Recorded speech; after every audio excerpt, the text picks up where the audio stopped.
Assalamualaikum warahmatullahi wabarakatuh. Perkenalkan, nama saya Eka Azza Ainayah Al-Fatihah dari Prodi Penjas. Di sini saya akan menjelaskan tentang permainan tradisional dagongan. Permainan tradisional merupakan simbolisasi dari pengetahuan yang turun-temurun dan mempunyai bermacam-macam fungsi atau pesan di baliknya, di mana pada prinsipnya permainan anak tetap merupakan permainan anak. Dengan demikian, bentuk atau wujudnya tetap menyenangkan dan mengembirakan anak karena tujuannya sebagai media permainan. Aktivitas permainan yang dapat mengembangkan aspek-aspek psikologis anak dapat dijadikan sarana belajar sebagai persiapan menuju orang dewasa. Permainan tradisional dan perkembangannya adalah salah satu bentuk yang beredar secara lisan, di antaranya anggota kolektif tertentu, berbentuk tradisional dan diwarisi turun-temurun, serta banyak mempunyai variasi. Oleh karena itu, termasuk folklore. Maka sifat atau ciri-ciri dari permainan tradisional anak sudah tua usianya. Tidak diketahui asal-usulnya, siapa penciptanya, dan di mana asalnya. Permainan tradisional biasanya disebarkan dari mulut ke mulut dan kadang-kadang mengalami perubahan nama atau bentuk meskipun dasarnya sama. Jika dilihat dari akar katanya, permainan tradisional tidak lain adalah kegiatan yang diatur oleh suatu peraturan permainan yang merupakan perwarisan dari generasi terdahulu yang dilakukan manusia atau anak-anak dengan tujuan mendapat kegembiraan. Permainan tradisional yang edukatif dapat dikatakan bahwa permainan tradisional yang dimiliki masyarakat Indonesia secara kearifan lokal. Masing-masing daerah di Indonesia yang beraneka ragam permainan tradisional di dalamnya. Setiap permainan tentunya memiliki nilai edukasi di dalamnya. Kita sadari atau tidak, nilai edukasi yang tersimpan di dalamnya adalah nilai yang timbul dalam masyarakat itu sendiri. Nilai edukasi itu sendiri terbentuk karena masyarakat Indonesia cenderung menjunjung tinggi nilai kebersamaan dan memupuk semangat kerjasama, membentuk karakter masyarakat Indonesia yang ramah dan terkenal tinggi akan kemauan dan kerjasama kerasnya untuk menggapai harapan dan cita-cita bangsa Indonesia melalui permainan atau olahraga tradisional. Jenis-jenis permainan tradisional banyak sekali.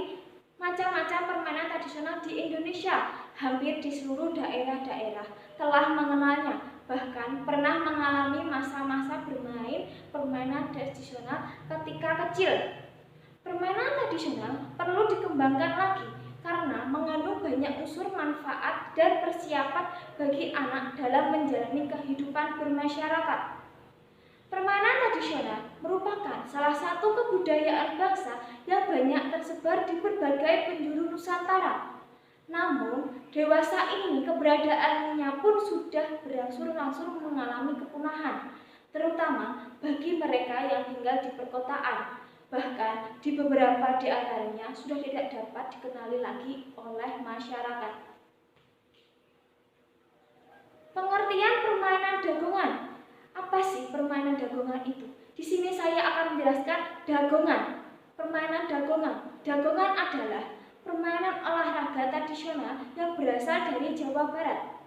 Dagong dalam bahasa Sunda artinya dorong, yang mempergunakan bambu dengan ukuran tertentu sebagai alat mengadu kekuatan untuk saling mendorong antara regu yang satu dengan regu yang lain. Permainan olahraga tradisional dagongan ini merupakan kebalikan dari tarik tambang. Untuk tarik tambang dalam cara bermain dengan saling menarik, sedangkan untuk permainan dagongan, kedua regu saling mendorong sekuat tenaga untuk mencari kemenangan. Lalu, alat yang harus digunakan alat yang harus kita persiapkan. Yang pertama yaitu bambu yang panjangnya minimal 10 meter dengan garis lingkar tengah yang berukuran 5 cm. Yang kedua yang harus dipersiapkan yaitu lapangan harus rata, diutamakan berumput. Yang ketiga, 2 buah bendera yang tidak harus sama warnanya. Yang keempat, peluit. Yang kelima, kapur atau lakban. Yang keenam, formulir pertandingan. Yang ketujuh, skor sheet. Yang kedelapan, meja. Yang kesembilan, stopwatch. Yang kesepuluh, timbangan berat badan. Selanjutnya yang perlu diperhatikan yaitu SOP permainan dagongan. Yang pertama, dagongan dimainkan secara bergu, baik putra maupun putri. Jumlah anggota regu sebanyak 7 orang, terdiri dari 5 pemain dan 2 cadangan. Kedua regu diwajibkan memakai kostum seragam dengan nomor dada atau punggung dimulai dari angka 1 sampai 2. Permainan tradisional dagongan dipimpin oleh 1 wasit dan 3 juri. Dan permainan olahraga tradisional dagongan ini dilakukan di arena berumput dan memiliki permukaan yang datar atau rata. Area dagongan merupakan area petak persegi panjang yang mempunyai ukuran 2 meter sampai 18 meter. Garis tengah dibuat untuk membagi 2 lapangan untuk sama panjang. Area serang dibatasi oleh garis pembatas dengan jarak 2,5 meter dari garis tengah. Garis serang ini merupakan garis batas pemain paling depan. Seluruh garis pembatas lapangan sebaiknya dibuat dari kapur saja.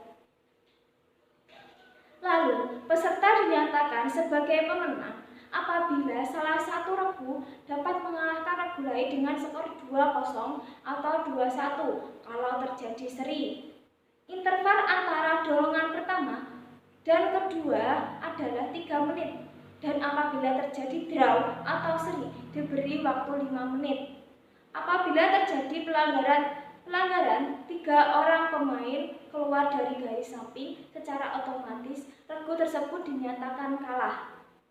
Lalu, bambu yang dipergunakan dalam permainan olahraga tradisional ini adalah menggunakan bambu mempunyai ketebalan dan kekuatan yang dipersyaratkan. Tidak diperkenakan menggunakan bambu dengan diameter yang terlalu kecil dan mudah patah, karena dapat membahayakan seluruh pemain. Bambu yang dipergunakan minimal berdiameter 12 cm sampai 18 cm dengan ukuran panjang 5-8 cm. Jarak garis kemenangan yaitu 2,5 meter. Tim yang berhasil mendorong melampaui garis dinyatakan sebagai pemenang dan tim yang keluar dari batas lintasan didiskualifikasi. Lalu, tim yang memutar bambu dinyatakan didiskualifikasi. Jika kedua tim sama-sama keluar dari garis batas, maka pertandingan diulang. Pemain dinyatakan sebagai pemenang jika 2 kali memenangkan pertandingan apabila punya nilai sama atau draw. Diulang dengan istirahat 5 kali. Cara bermain. Ini adalah salah satu cara bermain permainan tradisional dagongan. Sebelum permainan dimulai, wasit memanggil kedua kapten untuk melakukan undian atau toss. Kedua hakim garis menghitung jumlah pemain dan memeriksa posisi silang dari kedua regu. Selanjutnya, melaporkan kepada pencatat nilai dan wasit. Lalu, wasit memberikan aba-aba siap. Wasit memberikan aba-aba siap. Seluruh pemain memegang bambu untuk siap dalam posisi melakukan dorongan. Wasit memberikan aba-aba ya, kedua regu saling mendorongkan bambu lurus ke depan lawan. Peluit dibunyikan apabila salah satu regu telah dinyatakan kalah. Sekian dari penjelasan permainan tradisional dagongan. Semoga bermanfaat bagi kalian. Terima kasih. Wassalamualaikum warahmatullahi wabarakatuh.